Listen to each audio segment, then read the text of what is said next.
We got a ton of slides. We've got some national story, and then we've got some Colorado story. Next week, for those of you before you ask, we're going to be doing a little deep dive into what's going on in the mountains. We're going to talk about Summit County. We're going to talk about Eagle County. We're going to talk about some of the ski communities in the central part of the state. But today, it's more of a Denver, Colorado Springs based conversation, right, Charles? Yes, sir. All right, but we're starting with housing market inertia grows at 48%. You know, Charles, I used to teach physics before I got into real estate, and we talk about inertia left a lot in physics. You know, an object that's in motion stays in motion, and an object at rest stays at rest. And what we're seeing here is that people at rest are staying put. 48% of homeowners never considered moving this year, and that number is up.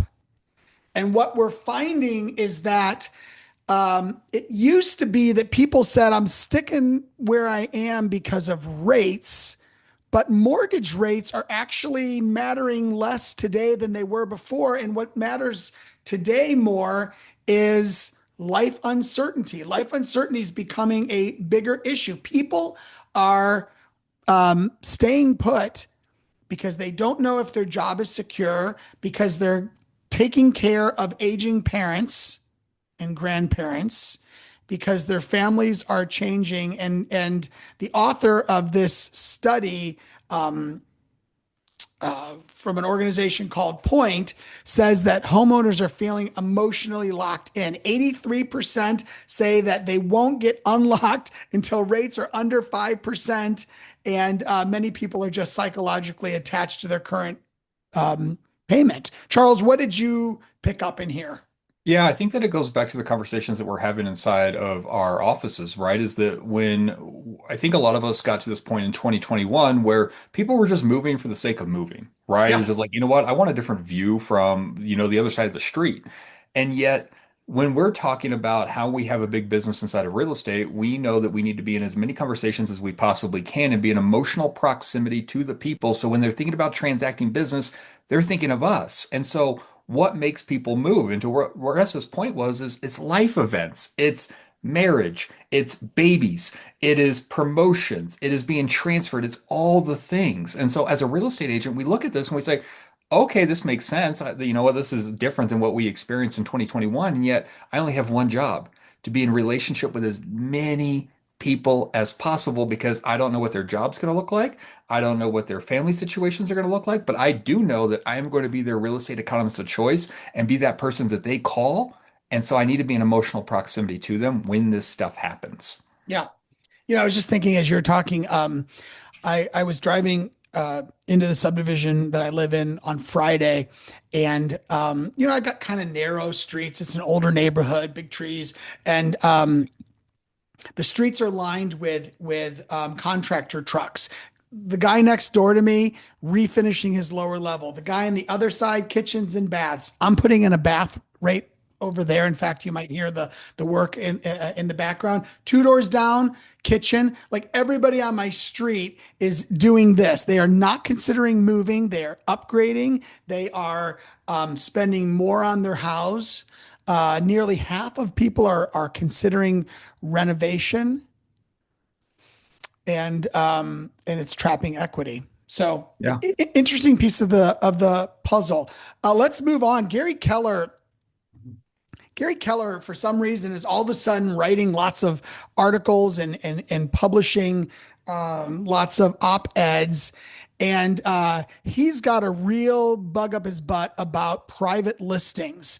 And he just put together a op-ed that got picked up everywhere, pushing back on private listings. Now, what he's saying is that limiting the exposure of a listing can hurt pricing, it can hurt competition, and that private doesn't really mean private.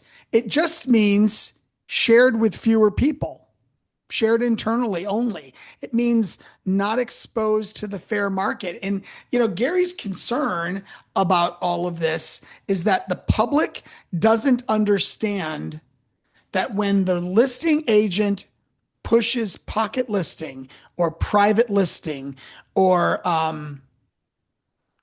office exclusive, the public doesn't understand that fewer eyes are actually going to get to see it, and that the more eyes that do see it tend to push up the price. I just mentioned my neighbor next door. They, I won't get into the details, but one person saw the house. It never hit the MLS. That person put in an offer. And I would say that based on my knowledge of living in the same neighborhood for 20 years, I would say they probably got 10% less on that house next door than they would have got had they stuck a sign in the yard and allowed the market to do its job. And Gary says that what's happening here is the MLS, the value of the MLS is being challenged because a lot of houses are only hitting the MLS because they're failing privately. So the MLS just Yeah. becomes sort of like the leftovers market. What else is in here? Yeah, you know what? When I look at this, I think of the other side of this coin is yes, that we don't believe that this is in the consumer's best interest. And the people that are going through, the agents that are sitting down and they're having this conversation at the dining room table, they're really doing it in self-interest. And that's what's super unfortunate. But this is what we do know. We do know that you are at one of three real estate brokerages in the world that owns its own tech. And with that being said, that if we do get to a place where let's just pretend that the MLS does disappear because it's been devalued so much by all these things that are happening outside of our Keller Williams ecosystem, that we are just one push of the button away to be able to take our listings and just push them on KW websites, Right. which is really cool to think about because while we don't think that this is a world that we want to play in, we do know that this is a world that we can play in. And what that means is being a part of the largest real estate brokerage under one brand, under one logo, which is Keller Williams. That what that means is that most of the transactions that are coming through our four walls, that people will be visiting our site for listings. And so, yes, we don't want to go down this road, but you guys are uniquely positioned to win this battle if this turns into. Yeah, it's not so bad for us, but it's awfully bad for sellers. Yeah. Yeah, good point. All right. Job data stabilizes, giving Fed hawks more reason not to cut rates. So, like, it's so funny because we're all dying for rate cuts. Because to the point two slides ago, some people are waiting for sub five in order to put their homes on the market. We know that when rates get cut, houses flood the market, which give us opportunities. Yet the labor market is stable, and that's somewhat despite what might be said on your favorite or least favorite cable news channel. Jobs are still being added. The economy is slowing. It's not breaking, and the Fed now has cover to hold rates higher because the job market is good enough. It gives hawkish Fed members a reason to avoid cuts. Tell us about the inflation piece here, though. Yeah, so when we're looking at this, guys, what we understand is that the Fed is a dual mandate Fed. One of the things that they're doing is they're trying to make sure that we have an acceptable amount of Americans without jobs, because that's truly what it is. Like, are we okay with X amount of Americans not having a job? And the second piece of this pendulum, or a teeter-totter, if you will, is that they are trying to make sure that prices stay down, right? Gas, eggs, salaries, right? Like all these different things. And so this is what they're trying to do. And so when we look at this and we're looking at this unemployment rate, and then we're seeing, okay, 4% of Americans that want a job don't have a job. And the Fed's like, that's a great number. We're okay with 4% of Americans not being employed. And they're fine with that. And let's just be very clear for this call. And it is super un-American to be cheering this on, but I want everyone to realize this. A recession is not a bad thing for real estate, right? A recession is actually really, really good for real estate. And yet we are not going to go home and champion this. If Americans lose jobs, that means they have to do something to stimulate the economy. And so they start making money cheaper, right? They start lending money to the banks at a cheaper rate. And then what happens? People go and they start borrowing money again. And so what they have going on right now is they are keeping rates elevated because not enough Americans are unemployed at this point. So Right. this is what we're going to be fighting. They're not going to go through and they're going to look at this. And when you look at it, we have government. Okay, that was Doge. That's what happened with that government section. We look at leisure and hospitality. We look at private education, professional businesses. Like they're looking at these numbers. Those are up. So we have government that's down. We have financial activities. We have information down. We have manufacturing down, and everything I would else is assume information's down because of AI yeah, and yeah. financial Like activities down because of AI. and they're saying that we're okay with this. And Yep. so this is what we're going to be battling, guys. And so when we're going through, we have a slide on concessions later, and that's going to be some of the conversations we need to be having. Yeah, rates are up here. There's no sight of them dropping. If I had a crystal ball, I still couldn't even guarantee anything. But yet we have mechanisms inside of our contract to be able to get you better rates. And let's have those conversations. As the real estate economist of choice, guys, we need to be going out and talking about this and understanding it at some level. Yep. Absolutely.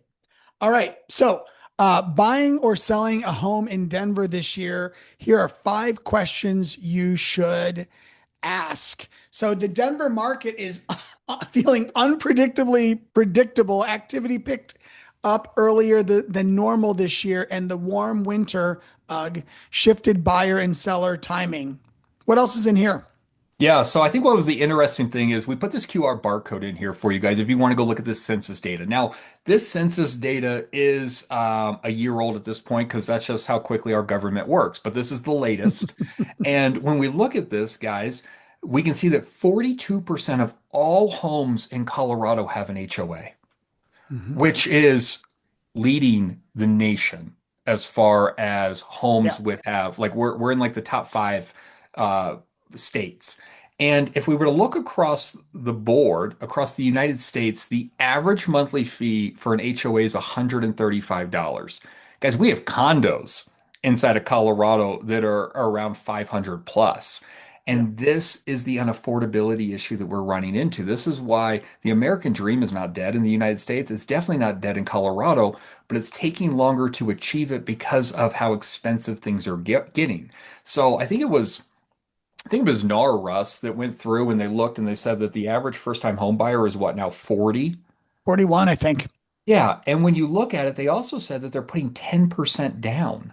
So when you look at this, you have a 40-year-old that's no longer eating avocado toast and living in their parents' basement. And I'm a millennial, so I'm allowed to say that. And what they're doing is now they've saved up 10% in the Denver metro, let's call it $60,000. And now they're facing a $600 HOA fee for a condo, which is what we would consider your first time home buyer market. Yeah. And this is what's slowing everything down. And you couple that HOAs, insurance, everything else, guys, like this is the psychology that we have to understand that our buyers are facing right now. Yeah.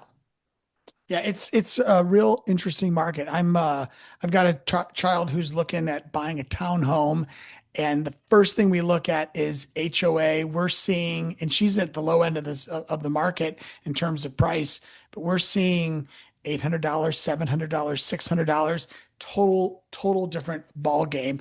And but we're in a high hail area. Like every few years, a hailstorm comes through and we all get new roofs. It's crazy. I like this COVID pricing psychology is still lingering. Yeah. Some sellers still think their home is worth what it was worth in 2022. And some buyers think homes sitting 2+ weeks have issues. So it's very interesting. This is where, in fact, we're going to do it next week on the regional rally. Cooper's information about what's happening in Colorado, and he'll give us a full update about April is really important because, the way to combat myths is with truth. Let's dive into concessions. What are the trends with concessions? All right. So this came from one of our friends at a title company, guys, and I think this is very, very important information to have, both as a listing agent and as a buyer's agent. And it's two totally different conversations, and yet what it does is it meets both parties in the middle to have a conversation to get a deal closed. And so what we're looking at is your top is April, and then your middle is over the last 12 months. And then there's just the graph at the bottom of both of those datas. And so what we can look at in the Denver metro is that 61% of all homes that were closed had a concession associated with them. All right. So 61%. And that average concession was, let's round it up, let's call it $10,000, $9,600 in totality. And what's interesting is you guys can look and you can go through and look at these price points. So as a seller's agent, right, as a listing agent, I'm going to go through and say, hey, Mr. and Mrs. Seller, this is what we're seeing as far as contracting in the Denver metro. We are seeing buyers that are coming to the table with the affordability issue that we're running into in Colorado, and they're asking to have some of that pressure alleviated as far as using concessions goes. And we have the opportunity to talk about a concession, what they can be used for, and that's just going to elevate our status with that seller is like, hey, we want to get in front of this and I want to educate you. Now, on the other side of this thing, as a buyer, right? Buyers are they're looking at what rates are, right? Because what they're doing is they're looking at the rate and they're associating with the dollar and they're figuring out what their monthly payment is. And right then and there, they're deciding, can I afford that? And yet, what we understand with concessions is concessions can be used for rate buy downs. They can be used for warranties. They can be used for whatever the lender says they can be used for. They can pass through underwriting. And so, Mr. and Mrs. Buyer, I just want to let you know that at the price point that you told me that you're interested at, we're seeing about X amount of dollars, 8,000, 9,000, 12,000, 15,000, right? $10,000 is the average in April, which hasn't changed over the last 12 months. And we're able to do that to get some buy down. So would it be okay if I let you talk to my preferred lender and they can actually let you know that if we were to land in this price point and we were to get you that amount in concessions, which that's my job to help you get that, this is what your monthly payment would be. How does that sound? And Yeah, that's the conversation. absolutely. All right. Douglas County readies residents for fire season. Despite the snow in the last couple of weeks, um, we are seeing historic dry weather and predicting that we could see up to 9,000 wildfires this season. And drought's the big concern. 97% of Colorado in moderate or severe drought. We all know that the snowpack is still well below normal. I think I just saw that A Basin's staying open one more week, so that's interesting. Douglas County is especially at risk. Fire calls increased from 85 to 143 over the last decade, and we know that June and July are always the elevated months. Um, Charles, how does this impact real estate?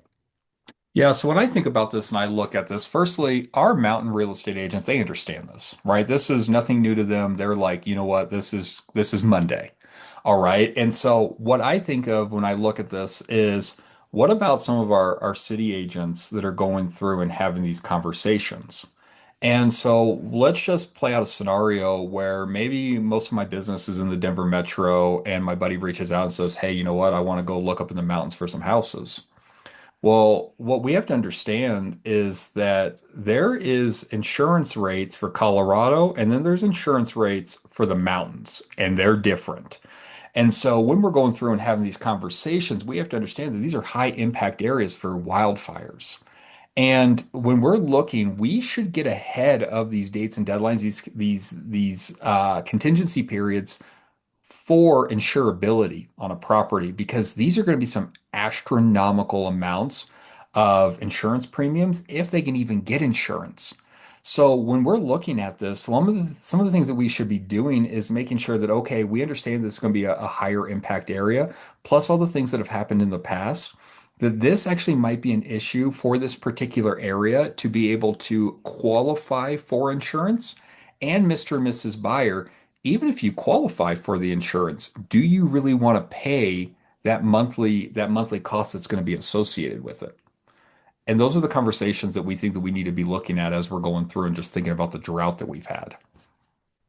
Absolutely. All right, let's close it down. There's a proposed AI data center in Colorado Springs. and it's Project Taurus. It's near Garden of the Gods. Could be one of the city's largest data centers. It looks like the residents nearby are pretty upset about this, Charles. Yeah, so we look at this and we can have the conversation again, right? It's like, okay, what could happen? The noise, utility costs, energy usage, like all these things are super real, right? Like as we're going through and we're having this conversation today on this call, think about this saver switch program that Excel Energy runs. Think about all these times that there's these companies that are having to turn off power so that we have enough power for the energy grid.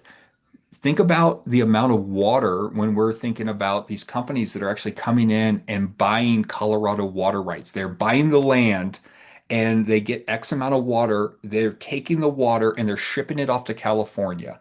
All very real.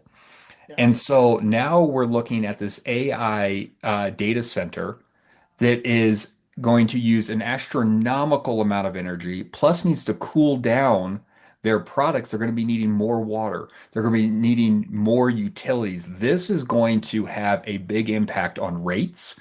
It's going to have a big impact on water usage if this gets approved. Because again, guys, we're right now we do have these water usage limits, and we're in May right now. I got mine the other day, and I get 2 days a week to water during certain times. And so now we're bringing in this data center, and the biggest question mark is like, okay, well, what's the benefit? How many jobs could potentially be created? Because I think that's the only thing we should be looking at. Like, awesome, as a real estate agent, how many jobs are going to be created? How many people could potentially move into this area because of this? Do I know the areas that could be impacted so I can get in front of this and maybe go see if I need to go buy a rental? Right. Right? Like, can I go buy a property and then rent it out to one of these potential business owners? But when they're running this data right now, they're saying this might only create 60 to 100 jobs plus use all of these resources. So Mhm. as this one doesn't super excite me, but we put it up here to say this. Guys, these are the things we should be tracking as real estate agents. If we're bringing in these big companies and these big companies are going to create X amount of jobs, as the real estate agent, we know that Gary Keller tells us that all transactions go through our hands first. So, should we be going out and figuring out what areas are going to be impacted and start talking to some of the consumers, or have you ever thought about selling because this thing's going in here? Or should we be looking to purchase up property that's for sale and turn it into a rental? And that goes nationwide. Like this should be on every one of our 411s and GPSs is to track these down and to figure out how many properties we're buying this year. Yeah. So while the immediate benefit of 60 to 100 jobs is rather small, um, we know that like attracts like. So you get one of these, and then you might get another one, Mhm. and so it could signal a bright future there, and the risk of water and energy usage and utility costs is always something to think about as well. Yeah, I mean, I guess you get your choice. You can either have an AI data center, you can have a senior living home, or you can have an emergency care. Like, which one would you prefer at this point? Exactly. All right. So next week we're gonna do a little deep dive into the mountain communities around Colorado, and don't forget that we also next week have our regional rally. You don't want to miss that. Hope you all have a great Monday. Take care.